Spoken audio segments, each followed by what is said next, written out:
So I just want to introduce myself. Hello, my name is Christine Dashiel. Thank you so much for coming out today. I just want to let you know this presentation will in fact be recorded. The link to it will be made available on the First Presbyterian Church website so that you can share and inform all your family and friends. So again, my name is Christine and I'm with the First Presbyterian Church of Corvallis.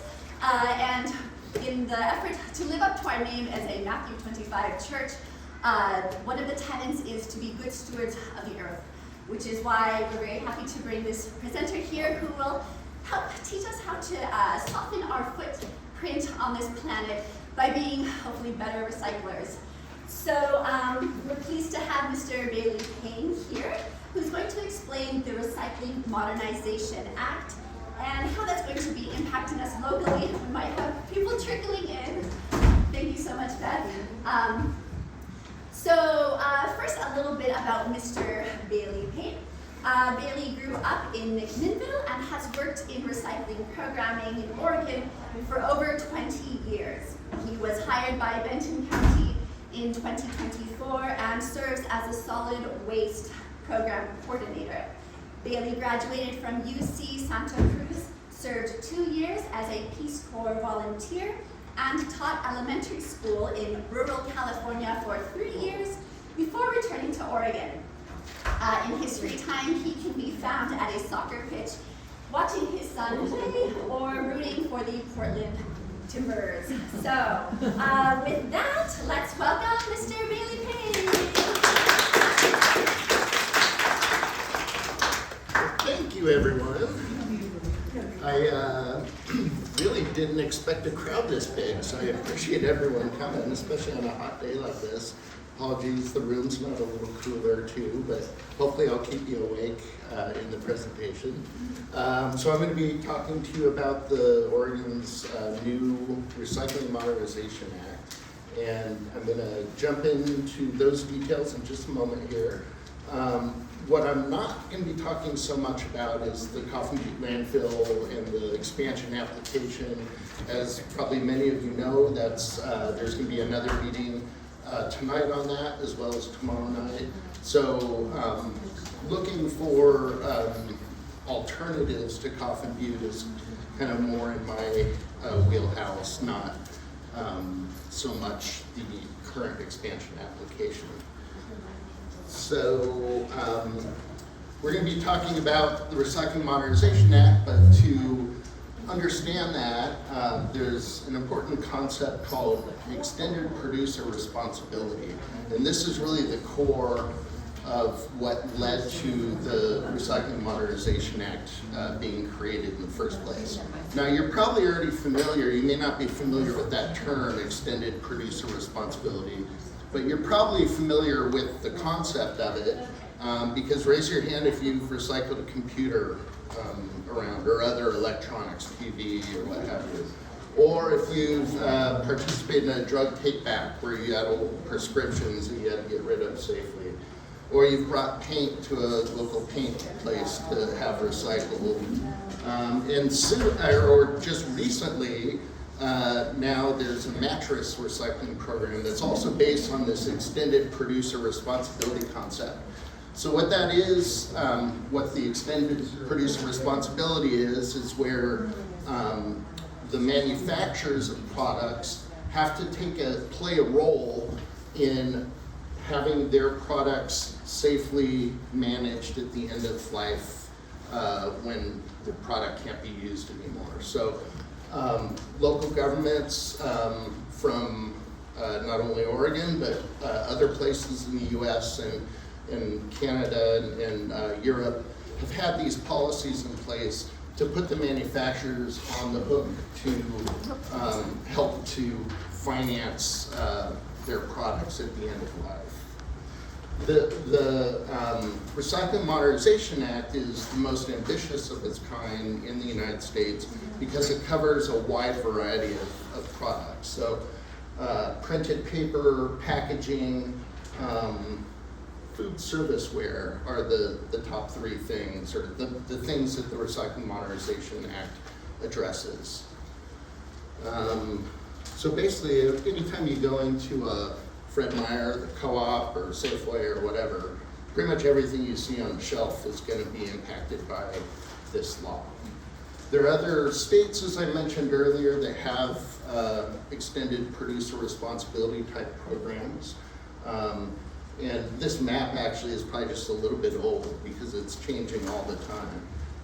But Europe and Canada was definitely a model that Oregon looked at when creating the Recycling Modernization Act. Can you tell us what the key means, what a key would be for this? The colors. Yeah, I think that these are ones that have paper and packaging similar to the Recycling Modernization Act legislation in the works.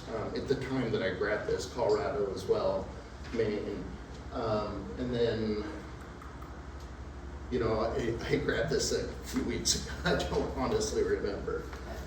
Sorry. And this act is of Oregon state law or federal law? State. Yep. So states are starting to come up with their own product stewardship programs in the absence of a federal program. Interestingly, and I'm glad you brought that up, because a lot of the manufacturers would prefer to have a federal program because then it's equal across the board. Whereas if they have to have a different project and program in California, a different one in Maine, a different one in Oregon, that is not, you know, very convenient to them. Here's some of the highlights to the Oregon's Recycling Modernization Act. These are kind of the big picture things that are going to be helped through this. So it's going to expand the number of curbside households and businesses that don't currently have recycling. 150,000 more homes and businesses will have access to curbside recycling through this. 100 new recycling trucks are planned to be purchased to collect in those rural areas. This isn't going to impact Benton County so much, but like Eastern Oregon and Southern Oregon, the coast. Producer funding will cover the cost of new equipment, both in the sorting facilities where they separate out all the recyclables, but also for the garbage haulers. New facilities and help with transporting recyclables that have to travel a really long distance. I'm going to talk a little bit more about that in a couple slides. New materials can be recycled at the curb and depots, that, and we'll get to that in a moment, that you haven't been able to recycle curbside yet. 140 new recycling depots or drop-off centers are planned for around the state. Another important part of the Recycling Modernization Act is that we'll have confidence now that our recyclables are going to a place where audits are done, where we have confidence that the things are actually getting recycled and that they're not cherry picking off the best parts and burning the rest or dumping or whatever. So it'll give us a little bit more confidence in where our recyclables end up. It'll provide livable wages to the people that work to sort out all the recycling. That's great. Yes, it is, absolutely. And it's a really tough job, so they deserve to be paid.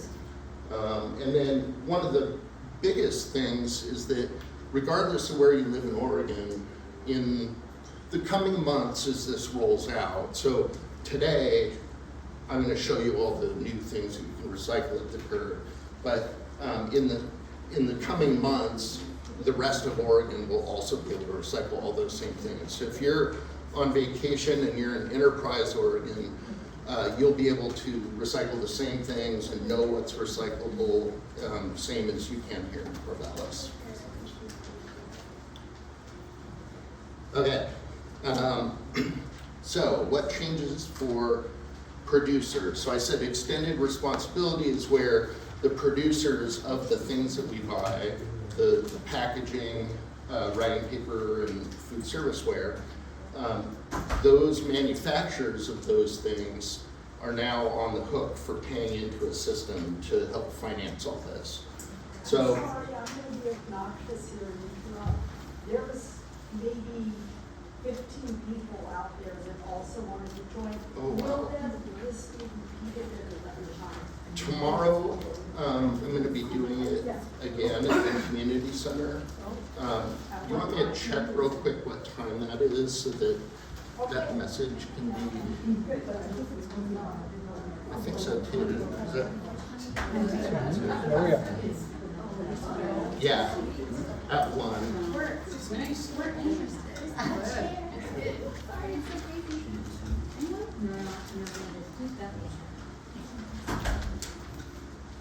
Um, 1 o'clock tomorrow at the community center.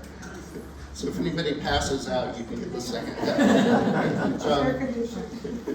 So the way that I think it's easier to understand is DEQ was the one that initiated the Recycling Modernization Act. They're the ones that oversee it. They are kind of the overlord of the Recycling Modernization Act. So what all those companies that produce things, they're going to have to pay what is called a PRO, a Producer Responsibility Organization. So think of, which is called the Circular Action Alliance. So think of the Circular Action Alliance. It's a nonprofit, and they've done this in other states too, so they're good at it. All the producers of things pay into this nonprofit called the Circular Action Alliance. So all those businesses pay into them. They tell them what they have to pay, and then that group then disseminates the money throughout the state to make some of these changes happening. So the Circular Action Alliance is the producer responsibility organization that will be overseeing all of the producers and their payments that come into the system. This part's not so important as a take-home, but it's a little bit convoluted in how it all works. So they act as the umbrella for all these organizations. Now, pretty soon you're going to start seeing this logo, the Recycle On logo, and that is synonymous with the Circular Action Alliance. So that's their branding for the education and outreach that they're going to be doing around the changes. I'm just curious, are the producers, from whom this is collected, only Oregon-based producers or nationwide or globally? How does If that they work? sell into Oregon, Sell into Oregon. then they're responsible to. Yeah, anyone that sells product that is packaging or paper or food. Yeah.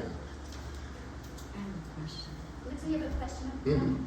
Is this bill passed already, and is it in effect? So these Yep. things will be are recyclable now, Yeah, as of July 1st. as of July 1st?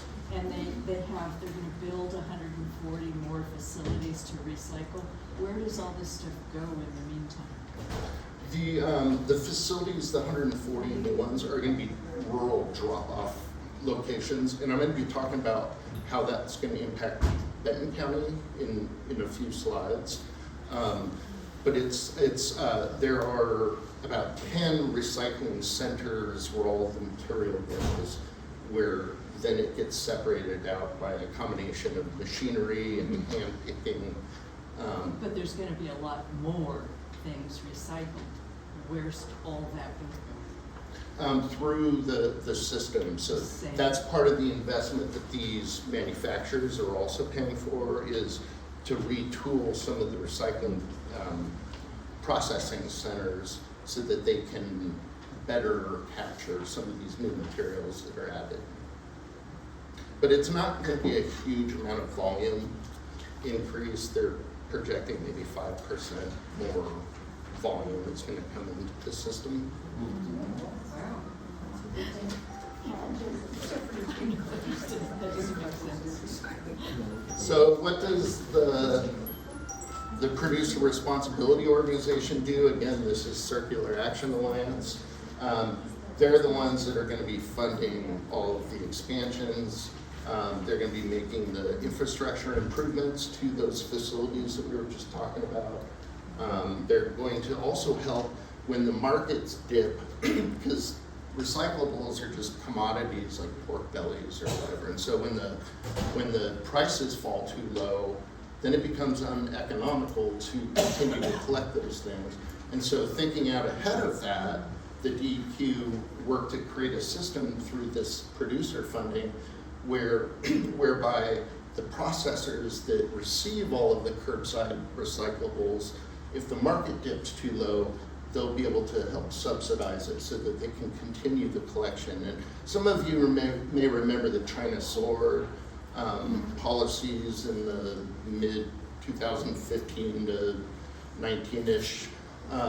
That was very much an issue of low markets. And so part of the Recycling Modernization Act, kind of behind the scenes, is working to stabilize those markets and find better, more consistent and ideally domestic markets for materials.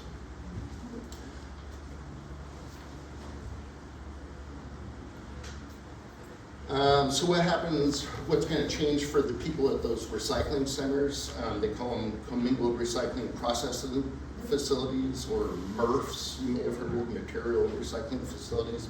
These are the warehouses where all our recycling goes to be sorted out. So what's going to change for them? It's going to require that whoever they sell their product to is certified by the state of Oregon as being a responsible end market, so that they know that those materials are going to be handled responsibly. They're going to, as we said, have to pay workers a livable wage. This is an extremely tough job, standing on these lines, sorting out things all day. People get vertigo and throw up. I mean, it's a tough, I would not want to do that job. And then they'll have to stay in compliance. They'll be audited by the Department of Environmental Quality. Be sure that that they are separating the things the way they said they're going to be, and that things are going to the right place. What is the definition of a living wage? I don't know, but it is in there, and I don't know, I think it might be based on, most of them are in Portland, so I think it might be based on the Portland livable wage scales, but I don't know the specifics. What are we doing on time? I'll go through this quickly. So this one kind of might hurt your brain a little bit. These are different ways that you can purchase coffee. So you've got one option here, and it's a steel can, you know, those metal Folger cans. It has a plastic lid, aluminum peel on it, so it has 3 pieces to it. Over here we've got a plastic tub, also has 3 pieces to it. Over here we've got one of those clear ones, and it has a bunch more because it has a wrapper, has a lid, has a seal for under the lid, and it has an aluminum foil top. So that has more pieces to that unit of coffee. Over here we've got a paper type can that has like the aluminum inside, and it's paper on the outside and steel on top and bottom. And then up here, so all of these things, well, these 3 anyway, have elements of them that are recyclable. This one, with some effort, you could get some of it recycled.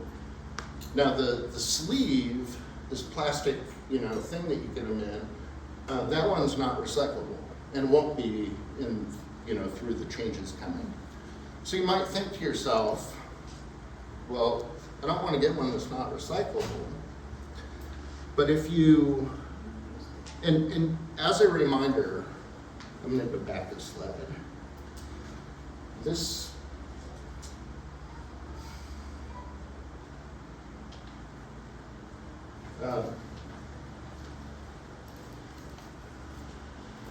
yeah. So how much the producers pay, all these brands, how much they pay into the system is based on what kind of containers they have, and also how much of that container. So there are two identical plastic bottles. One, I'll pick on Coke and Pepsi, we'll say. And so let's say the Pepsi bottle is lighter and made with less plastic to hold the same amount of Pepsi as the Coke bottle, then the Pepsi folks are gonna pay less into the system because they're able to lightweight and use less resources to make the thing that they're making. Now here's what might be kind of surprising to you. So the DEQs looked into this, and I just grabbed pieces of it. It's a big study they did. But you can see that as far as energy consumption to make the product, the packaging, the plastic one is far less, right? Now looking at carbon dioxide equivalent emissions, far less. Looking at how much waste is generated, this assumes some percentage of recycling of the steel can and the plastic tub, knowing that not all of them are going to get recycled. And you can see it's far, far less in terms of volume of solid waste. So in some respects, counterintuitively, the better environmental choice might be to get the plastic bag. So the point of that story. It's not recyclable? Correct. Yep. That is counterintuitive. Yeah. Really can't. It is. It broke my brain too when I first started to learn about this. If you just buy, you have a bag that you take to the store, you put bulk. Way better. Yeah. Way better. And then just reuse that bag over and over. Oh yeah. Yeah. 100% better. Yep. What if a company decides it doesn't want to pay into this, and so they no longer allow shipping to Oregon? Like USDA and some of our agriculture products. Yeah. And they Because of won't- regulations in California, they have that option, right? They won't be able to sell in Oregon unless they pay into it. Yeah. And what probably the bigger take home of what I'm talking about is when you think about anything being made, could be a pen. You know, there's the stage where they have to extract the natural resources to get the raw materials to make that pen, and then they're gonna transport it to a factory then that spews out pollution to make that thing. And so then the pen gets recycled, maybe, and more likely it ends up as garbage. A pen's not gonna release CO2, but you get the idea that there are also downstream, after the thing's used, whatever it is, that has environmental impacts, but the vast, vast majority of them happen before we ever purchase the thing. And so if you don't purchase the thing in the first place, or if you purchase an alternative, like you rent something or you buy something that's used, then you're avoiding all of that upstream where the lion's share, the vast majority of the environmental impact is.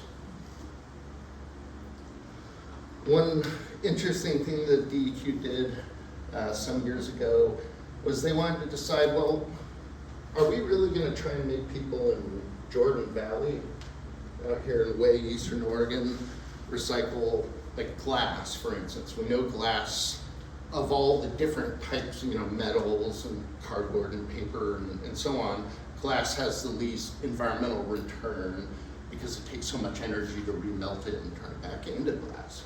So highly recyclable, but does it make sense to require those folks to truck it all the way to the glass recycling place in Portland? So they looked into it, and so you're going to have materials that pop up here, and then it's going to be how many miles you would have to truck it in the first column, or rail it in the second, or put it on an ocean-bound shipping container is the third. And you can see even with glass, you'd have to truck it 2,000 miles before it stopped making sense. And I think it's about 400 miles or so from kind of southeastern Oregon up to Portland. So in Oregon, where we have a glass recycler, even lowly glass, you know, is something that should, environmentally, there are benefits to still recycling it. And aluminum, on the other hand, you'd have to drive around the earth like, I don't know, 4 times or something to come up with the break-even point, because aluminum inherently has so much embedded energy in it. So truck is the least efficient way to transport. Yep. And rail is, and freight is the best. Yep. That is, I didn't know either. Yeah. Could you show that again, because that's not what I got. I must be doing something wrong. Oh, I see. Okay, so those numbers mean that's How many miles? to break even.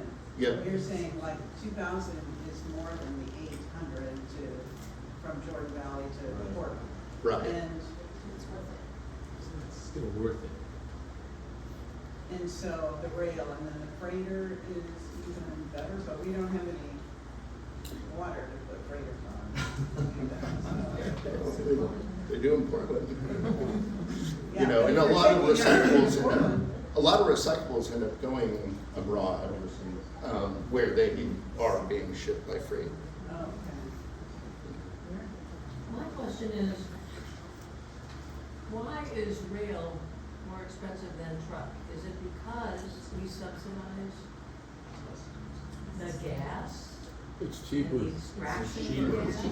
Yeah, if going long distances, rail can be cheaper, yeah.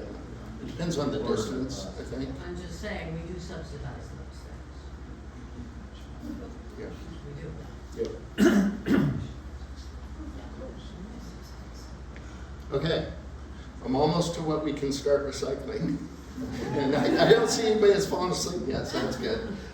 Couple things that you can't recycle though, because, so PET, like clamshells, berry containers, food takeout containers, those kind of rigid plastic type things that are hinged are not recyclable. It's something that the CAA, the Recycle On group, is looking to try and eventually add to what can be accepted here in Oregon.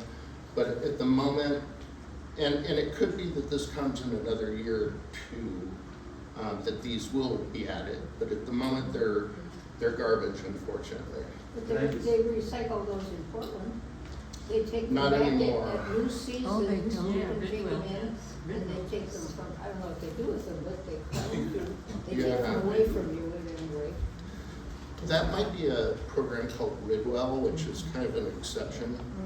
You can sign up for any time. If it's the same material, just a different shape, how come it can't be recycled? It's a good question, and it is pretty similar. The answer is the same as the cups, the cold cups. You see it.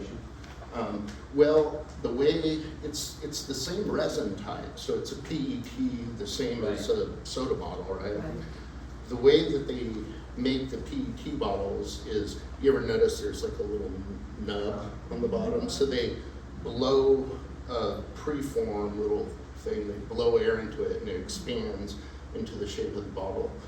The thermoforms, they call them, like these, they layer the PET resin inside a mold and it heats it differently, and so molecularly it's the polymers have changed.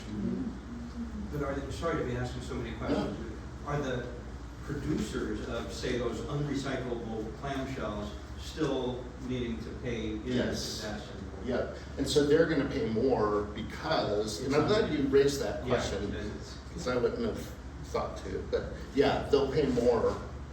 So they can still produce them, but they're gonna go in the garbage for now, and they'll pay more. Now, if markets can be developed to include these things, then in that scenario, they would still pay like they have been, but they'd probably pay less because there'd be a market for it. Now, you're talking about the clear plastic ones, Mhm. shells. What about the styrofoam ones? Is that different? Those are not, Not, so styrofoam and clear plastic, right. but the paper ones. And I have an update on Styrofoam coming. Oh, okay. Yeah. So you said the hinge takeout are not recyclable. What about the black plastic with the clear lid takeout? Not Those recyclable? either, yeah, I'm glad you mentioned that.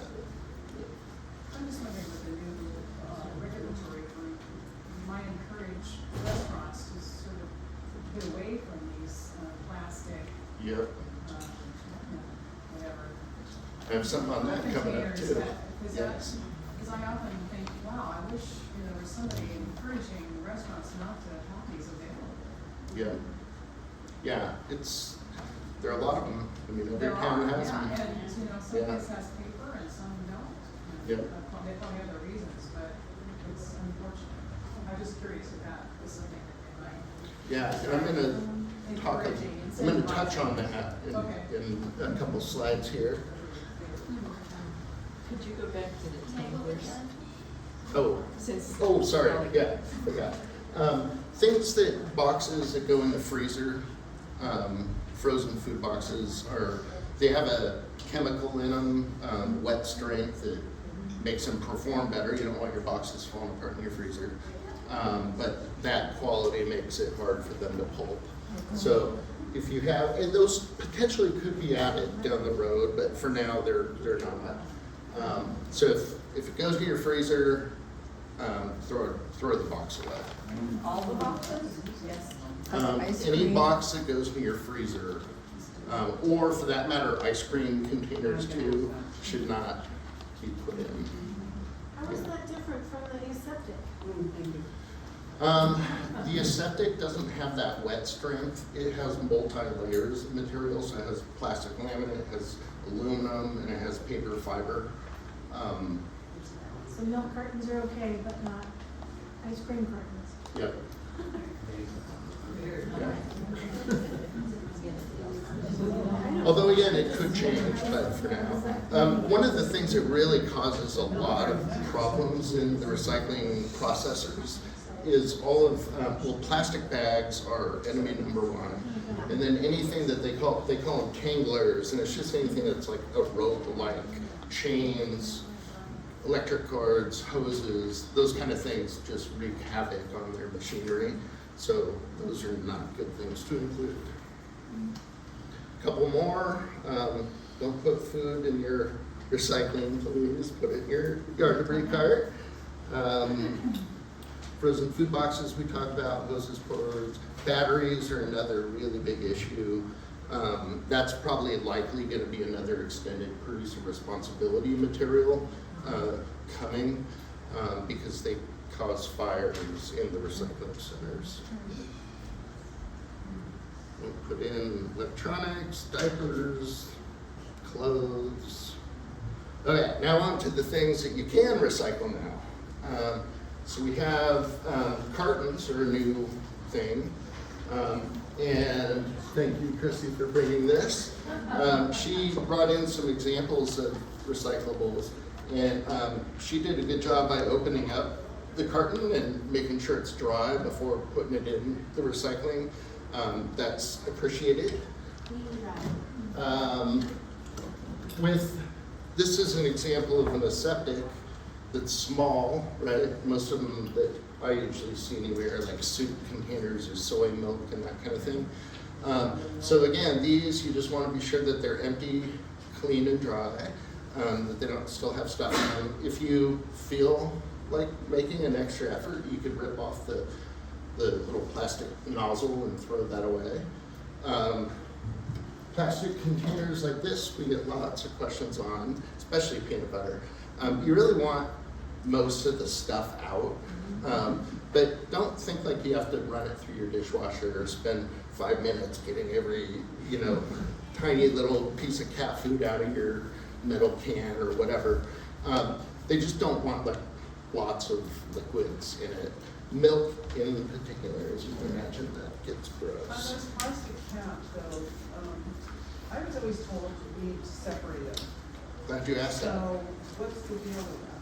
So now, with the exception of the aseptics, but if you have a plastic container, be it a jar or a plastic bottle, you can keep, or a shampoo bottle, as long as it doesn't have like a metal pump in it. because the metal really messes up the plastic machinery. But if it's just plastic, you know, jug or tub, and it has a screw on the lid, then you can put that in. And plastic pumps, they're okay too? Not the pumps. The pumps are garbage. Again, it's because it's like multi-material, and so the metal in there messes up there.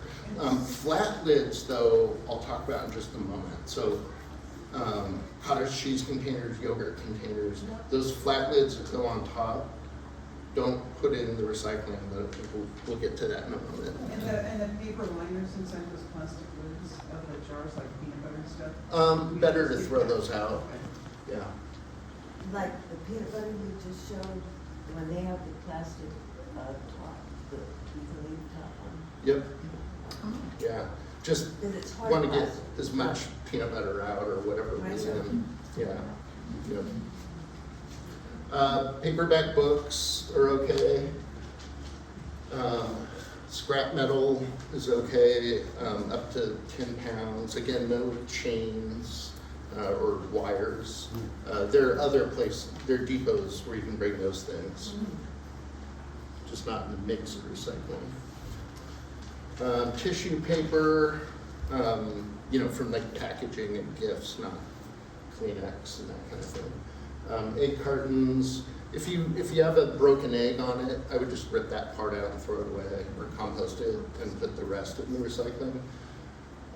Molded containers that you get if you order stuff online.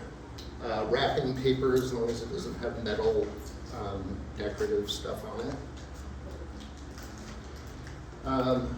Tubs, and I kind of wish I'd taken the numbers off down below here. Yes. Really just think about the shape of it. If it's a tub, these are, you can tell they're not clamshells because they don't have the hinge, right? So if it's a tub like this, then it's okay to put in, but not the lid. Because what will happen if you put the lid in, it'll come off the container as opposed to the ones that are screwed on. And then when it gets to the recycling center, to the machines, it just looks like paper because it's flat and it just goes right along with the paper. And then the paper mills end up with a lot of plastic that they didn't want in the first place. Nursery containers are now okay too. Real important not to have pebbles or dirt in them. And the wire handle on the bucket? Yeah, that's okay too, yeah. If you had the wire handle detached from the bucket, then I wouldn't put it in the recycling. But because it's attached, it'll make it through. Is this all nursery containers now? Well, numbers 2 and 5, but basically, yeah. I mean, not the kind that are like fiber mold type, right. but any plastic, basically, yeah. That's great. Pizza boxes. Even dirty pizza boxes? Yeah, if they're definitely if they have food in them, they don't want them. So don't, put the food in the compost. If you have it where it's like really greasy, what I do is I just tear out the greasy part and I put that in the compost and then the rest of it in the recycling. It's actually better environmentally to have that cardboard recycled than composted, but whatever you do with it, just be sure that there aren't like any plastic pieces inside or any old pieces of crust or whatever. Again, it doesn't have to be sparkling like it was brand new, but you want aluminum foil and pipe tins and that kind of thing to be clean. Take aluminum foil? Aluminum foil, not too. What I personally do is with aluminum foil or like the random key that doesn't work or a nail that was bent or what have you, like any small little pieces, I've got a bucket that I put all that stuff in, and about when the bucket fills up is when I need to go to the recycling depot for other things, and then I just put it all in the scrap metal. That way I don't have to think about it getting lost in the commingled separation process. When you do that, do you put a lid on top so that it's not little pieces in your machinery? Well, So when I collect it separately in my bucket at home, I take it to the recycling depot and pour it in with the scrap metal. Oh. So it's not commingled with all the other stuff. But one alternative is you could get like this can of beans or whatever. A little tip, I never remove the lids fully because that way the lid will stay attached and will make it through the process. But I'll put small pieces of metal in there, crimp the can, and then put the can in so that those small things will make it through. We were told once with master recycling that you couldn't mix the different metals together, like soup cans are different from cat food cans. It's okay now. That's okay. Yeah.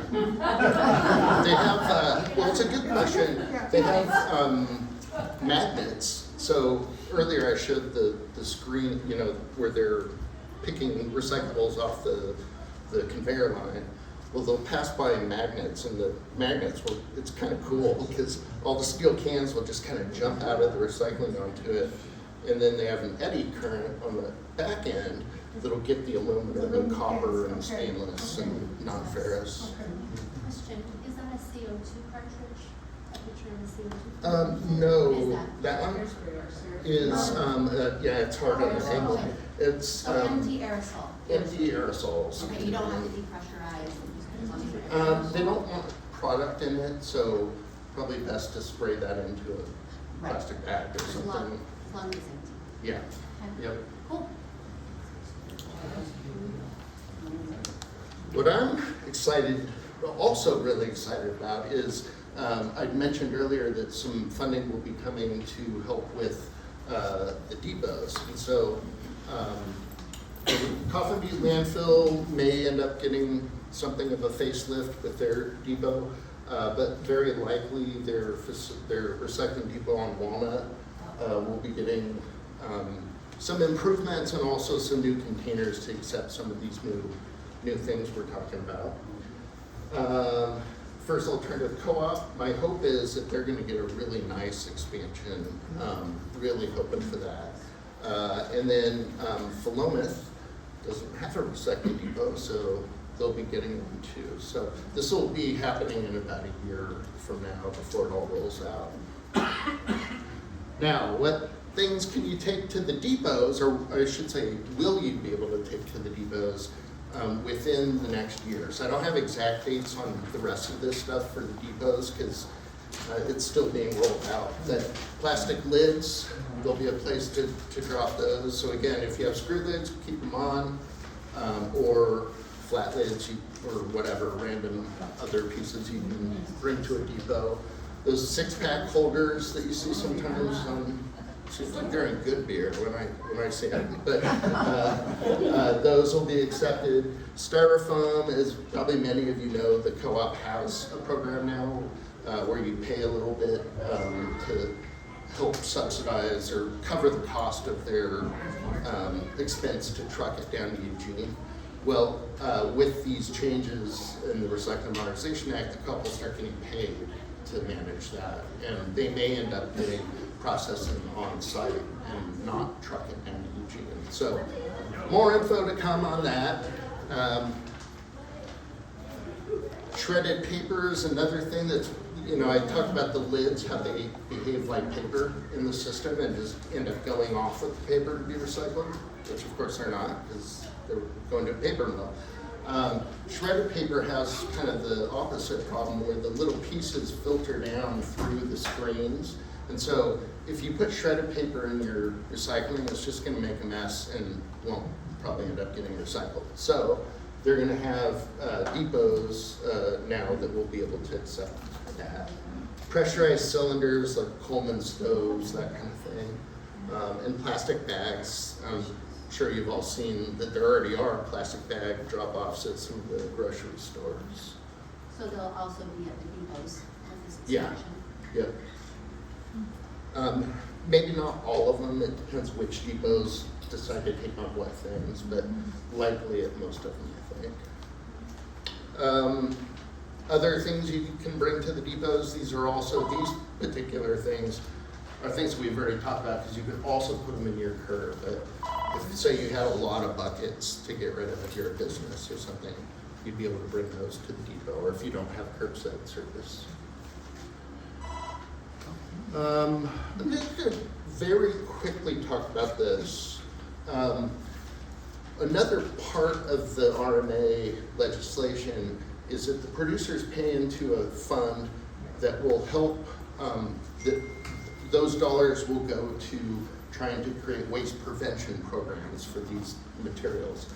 So my hope, and it's gonna be about 15 million a year, available to local governments throughout the state. So one of the ideas that I've been collaborating with some others on from the Sustainability Coalition is to create a citywide or even countywide reuse type program where you go to a restaurant, and you get your meal to go, you take your container, there's a $2 charge or whatever, and then you return it and you could drop it off at a different restaurant or a receptacle on the street. They get washed, sterilized, brought back to the businesses, and it just kind of continues like that. So that's one idea. That'll be a year off before those funds are available, so we've been a little busy with anything else yet, to think about that too much yet.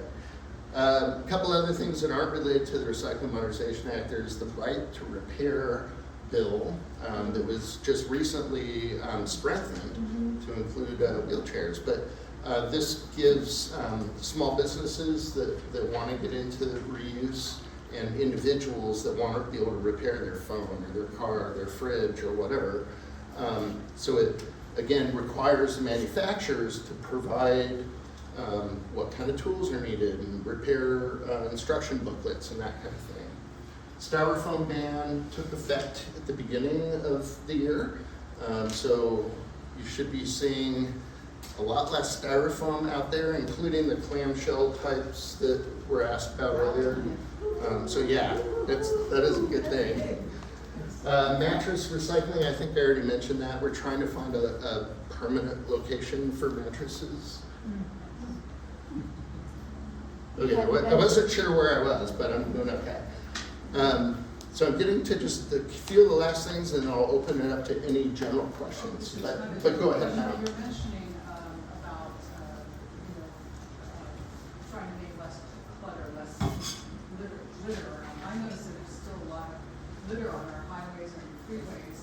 Is that being addressed? I mean, back in the day, as you know, you used to have ads on TV, don't be a drug and all that stuff. Is that even being addressed? And if so, how is it being addressed?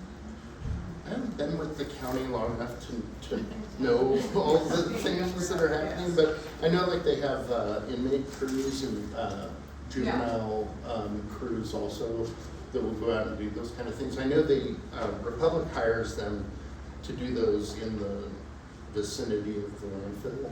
But Yeah. nothing, all advertising or public service announcements or anything. We need the crying Indian again.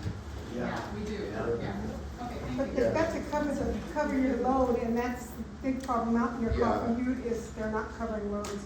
Yeah. Plus the trucks themselves, the stuff flows, and the drivers can't always help stuff flows. Yeah, it's a lot of trucks going there. I only have a couple more slides. This graph here it's kind of a bummer, but so the bottom part here, see if you can see my colors, is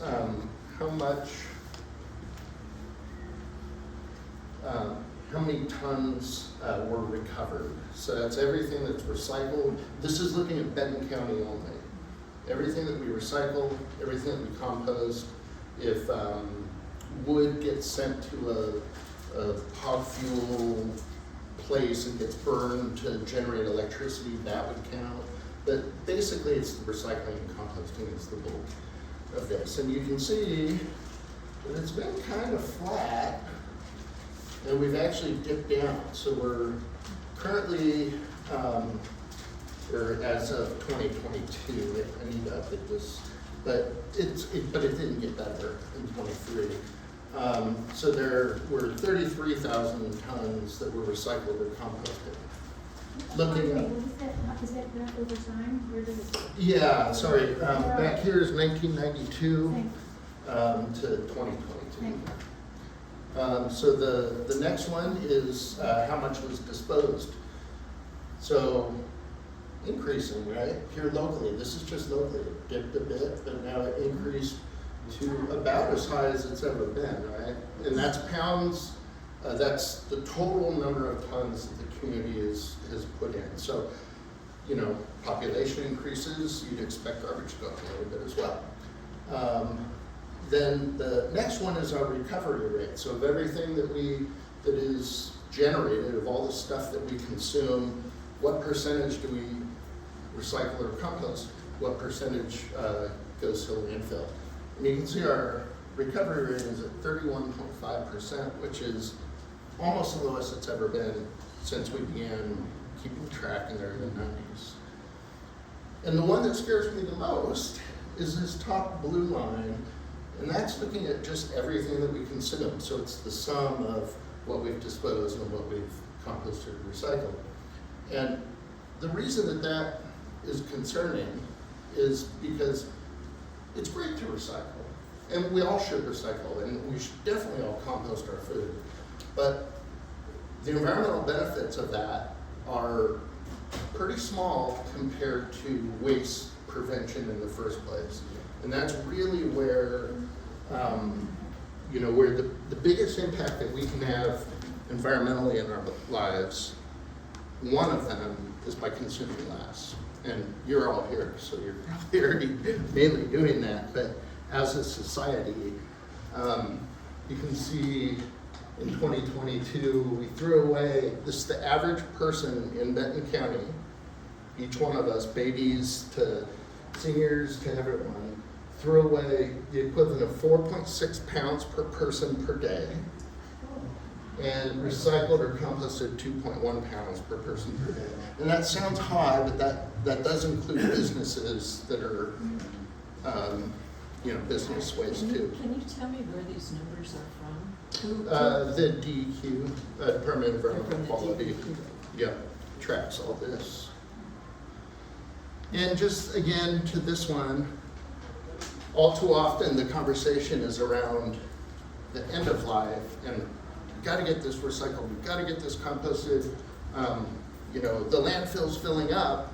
These are all issues, and it's, you know, it's not to say that those aren't true statements, but really the big important piece is in the waste generation, because this is where all the environmental impacts mainly come from. I think if there's time after questions, I'll come back to that one, and for now I'll just leave it there. So, for example, if we have a grocery store, just going to say market of choice, and you want to get fresh meat from the meat counter or deli meat or cheese, are we able to take our own containers and have them fill that? Do you know, or will they be held responsible? You can now. I don't have the information on me, but there was a reinterpretation of how you can use your own containers, and so it's on what I think of as the good side of that interpretation now. So yeah, you hypothetically can, if they're willing to do it. Okay, so it's not that stores have been required to accept our own brought stuff. Right, yeah, the stores aren't necessarily Gonna do it. right. Well then, huh? Yeah. It's at the end. What about all these numbers on the bottom of containers? My landlord says, oh, just throw that plastic stuff in with all the paper and all that other stuff because it's got a number on it, then they'll figure it out. Okay, how can you maybe convince someone that maybe there's a better way of proceeding? Or do those numbers don't mean anything or what? Really, I think the easiest way to think about it is just by the shape of the container. And just to use your own intuition. If it's a plastic bottle or a tub, then it's gonna be okay. If it's if it's not. Like laundry detergent container. Yeah, so that'd be a plastic jug, that'd be fine. Really? So the numbers we can just forget on the bottom, they don't matter, is that it? I wouldn't worry about the numbers so much. It's more, it sounds like it's more of like, does it have enough, is it extruded? It's I'm more sorry? of like, does it have enough, is it extruded? The extruded plastics are recyclable, whereas the molded, like, plastics, like the clamshells, are not. Well, the tops are though, and those are molded. Oh, but, okay, so they're not gonna have the extruded. Yeah. Right. Okay. Yep. I have a question about empty, clean, and dry. And you talked about, you can leave a little bit of peanut butter in the peanut butter jar. It doesn't have to be like and I was told that that contaminates a whole load if you have any moisture or you have food that it molds an entire cart worth. They just don't want egregious cases. It's still true. They just don't want. Because if it has to be dry, it seems like peanut butter is not dry. Yeah, peanut butter is maybe not the best thing I mean, like her containers. Yeah, that's very clean. Yeah, yeah. First of all, thank you for this, because every little bit counts, so thank you very much. And then second of all, maybe you said this and I didn't hear it, but I hear so many horrible things about how much clothing goes up the landfill. So can you tell us anything about the future of clothing for landfill? Right. That kind of gets to the one slide that I skipped. We're looking at there's a regional conversation happening to see how we can tackle things like textiles or bulky, like furniture. There are a lot of things that aren't covered under the Recycling and Modernization Act that should also be addressed. So, yeah. So that's coming, you're telling me that's coming. Hopefully. There's a current option that's free of charge called Just Porch It. You just Google Just Porch It, and they'll text you and tell you what day they will come and pick up your bags. And they'll sort out usable versus recycling for textiles, but they collect shoes. I hear that, but then I hear it goes to countries that shouldn't be getting our stuff. I think this one is staying local. Hard to know, isn't it? I'm sure. Spill bottles. Just Porch It. Yeah, I'm just wondering, for the products that you can bring to the recycling center or all of this, is there like a website you can just go refer to it? There will be. Okay, because I was just looking it up, because like you didn't list all the things you can do Don't to look the at the depots. county side. What? Don't look at the county side. Well,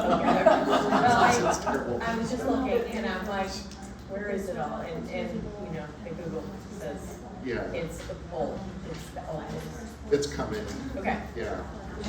How are you notifying everyone? How would the public find out the new, all of this? They're going to be doing a statewide, Who are they? the Circular Action Alliance, and one of the first slides had the Recycle Lawn logo, Yeah. so you'll start seeing that more now. And Where? they're going to be doing billboards and radio, TV, newspapers, and all the big media things. So that'll start coming soon.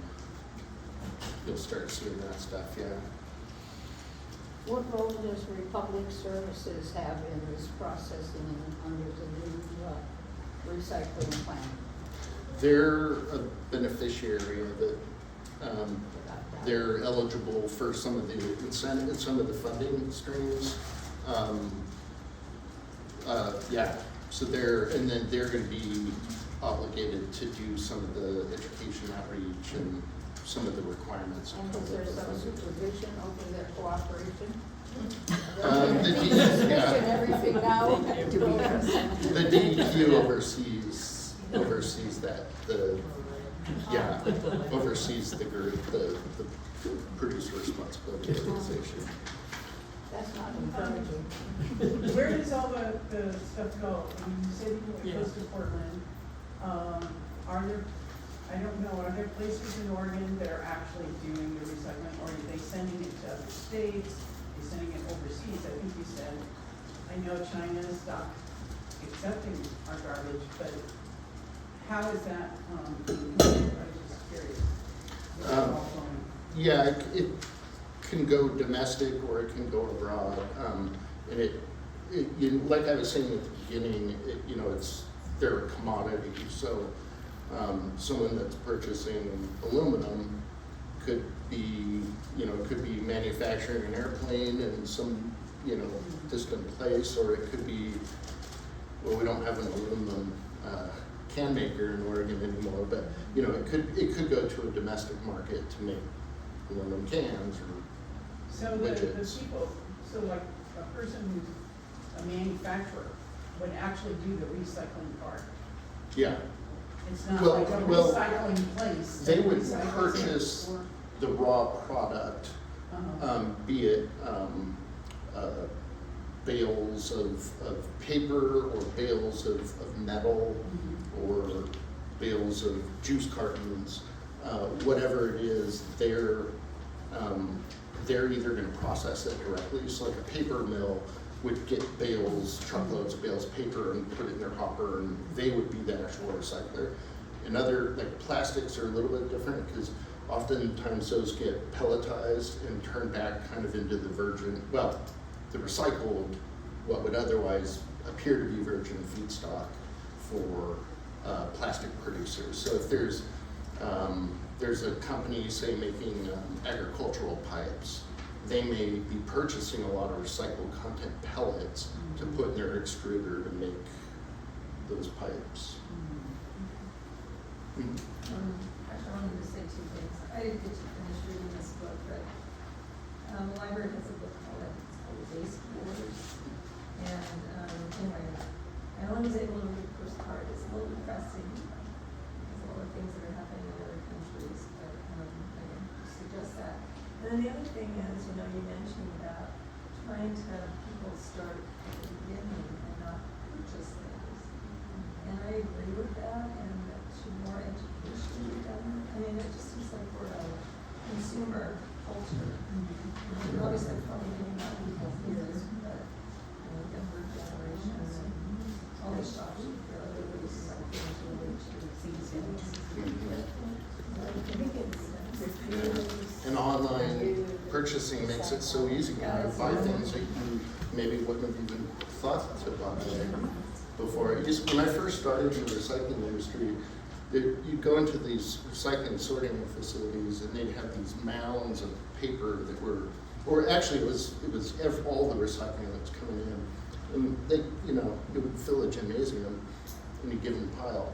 And they were all pretty white, kind of gray piles. And flash forward to even 5 years ago, and those piles were all now brown because of all the online shopping. So we're not buying newspapers, but we are buying things on Amazon, and so those come in boxes. And so the nature of what's in the commodity mix for the recyclers is also kind of constantly in flux.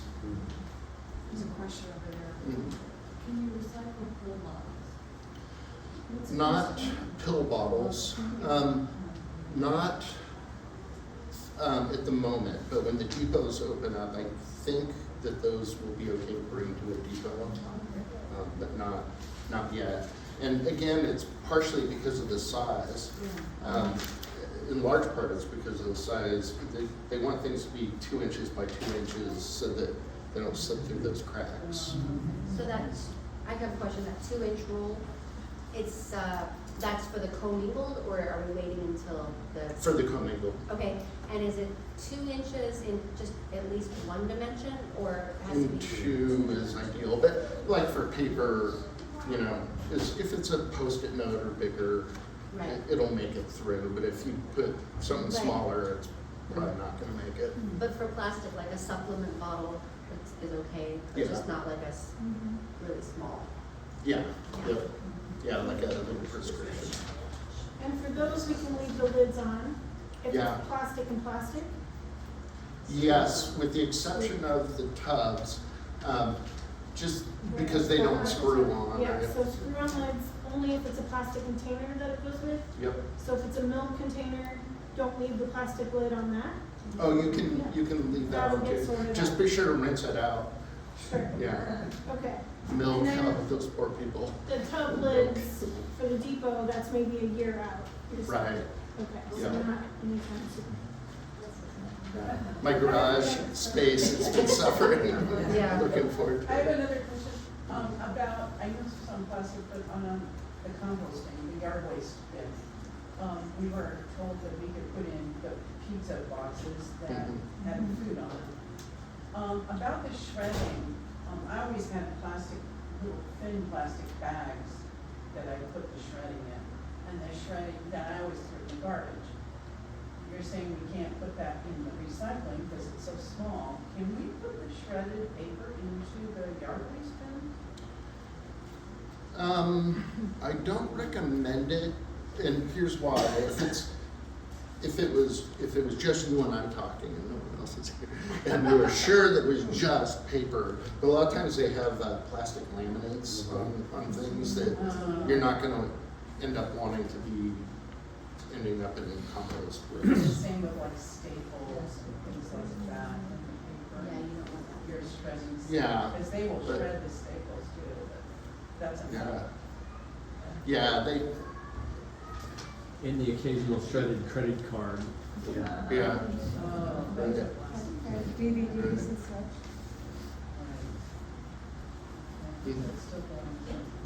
Are you aware of a documentary or anything that shows how a recycling center operates, that shows the people and what they have to do? Because maybe if we were more aware of how onerous that is, it might make us think twice about not doing it right. That's a really good. Yeah, I saw something once. Yeah, I do have videos like that. It's a good idea though for, I'm just thinking of the statewide folks for their marketing efforts, right? Is OSU or Republic, is there still a master recycling class? Not at the moment. It hasn't been current. Hopefully that will eventually resume. If those resume, they provide tours of these facilities, so you go and see it. Yeah. There's also a online class called Recycling 101, and it's offered through OSU. The Association of Oregon Recyclers is the sponsor to develop it. And We require every student to have to take that. oh, I wish. I so wish. I just wish I could get everyone to go to a recycling I center. think your graph is a huge correlation to the student education in this community specifically. There's wrong things in the wrong bins all the time. Oh, yeah. It's terrible. Yep. Yep. Our contamination rate in Benton County is about 16%. So by weight, 16% of what is in the recycling shouldn't be in there. And then that just becomes a garbage issue for the processors, and it can gum up the rest of the things that should be in there. So the statewide goal is to try and bring it down to 10%. So in the coming year or two, hopefully you'll be hearing anti-contamination messages.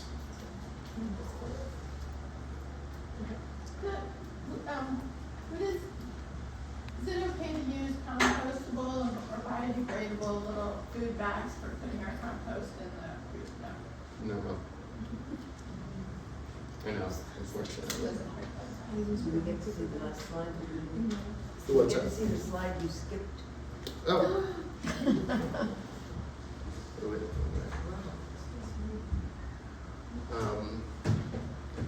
Let me get your question first, and if then I can chat about this. Sure. If we have a couple minutes, yeah. That was my question. Did you see the slide you skipped? Oh, there is one behind you too. Oh, sorry. Is there any machinery capable of processing these hangers like ours that's maybe just not being used? I don't know. I haven't heard of you. I do have a question. Yeah. In listening to questions before that you don't know when it gets to Portland, it's gonna go domestic or on a ship somewhere, made me pause, because that would add a little bit of distance to our 2,000 mile distance that the big glass fences are. But glass is so recyclable, it'll probably be done just right there. Is that right? Or there's so much of it, it has to go further. Well, glass, actually, there's a facility in Portland called Glass to Glass, and that's where essentially all the glass in Oregon is going to go. In Corvallis, ours has been going there for some time. And they crush it all, and they load it with big, bulldozers onto conveyor belts. They're just flying by, and they have these lasers pointing down, and they can look at any given shard of glass and know if it's clear, or green, or blue, or brown. And then at the end of it, there are these air nozzles that come up, and so the computer will see that, and it'll be like, in 0.6 seconds, I need to hit this air nozzle to blow that piece of brown glass off into the brown pile. And it's incredibly efficient. Like, it's amazing. Yeah, it really is. So anyway, our glass, fortunately, is going back into glass bottles. Some of it. So when they get to Portland, they reach the end of their. Yeah. Well, accumulating miles like you did on that one chart. Yeah. All right. they have to do is get to. Because when they get it to Portland, there's a glass recycler right there that you pass on the way to the airport. And yeah, so it's right next door essentially. Didn't they used to recycle it here? Out at Coffin Butte, they crushed it and they used it for paving. They used it for a road bed for a while. Yeah. When you look at when something gets recycled, you want it to go to the highest and best environmental choice. So they were using legally, they have permission and stuff, as roadbed to displace aggregate, but that's downcycling, they call it, where it's not going to where it can't really be turned back into anything new again. Glass, otherwise, if it gets recycled back into a glass bottle, it can be recycled indefinitely. Yeah. So yeah, Mr. Bailey Payne, I know you have other commitments, and it's already after 5 o'clock. So is that okay if I just? Yeah, I have yeah. There's a landfill meeting tonight. Right. So I just wanted to thank you guys all for coming out and putting up with our small, warm room and all your brilliant questions. Let's give a round of applause for this.